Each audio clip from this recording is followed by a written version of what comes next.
Martinelli. Danilo floats it in.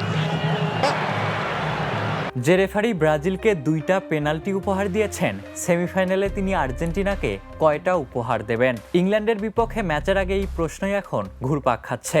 Ismail এলফাত এমন একজন referee যার প্রতিটি বাঁশির সিদ্ধান্ত বদলে দিতে পারে বিশ্বকাপের ভাগ্য।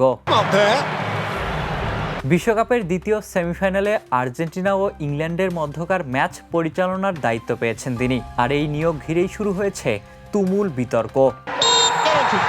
ব্রিটিশ গণমাধ্যম ডেইলি মেইল দাবি করছে সেমিফাইনালের জন্য পছন্দের রেফারি পেয়েছেন লিওনেল মেসি। তাদের যুক্তি, কাতার বিশ্বকাপের ফাইনালে এলফাত ছিলেন চতুর্থ কর্মকর্তা। এছাড়া মেজর লিগ সকারে ইন্টার মায়ামির একাধিক ম্যাচও পরিচালনা করেছেন তিনি। একই ইস্যু নিয়ে প্রতিবেদন প্রকাশ করেছে দ্য সানও।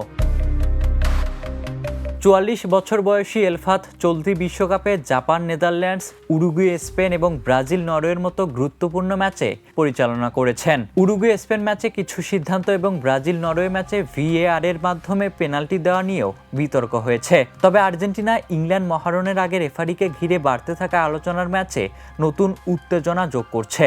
এখন দেখার বিষয়, শেষ পর্যন্ত এই ম্যাচে আলোচনায় কি এলফাত থাকবেন নাকি থাকবে শুধুই ফুটবল।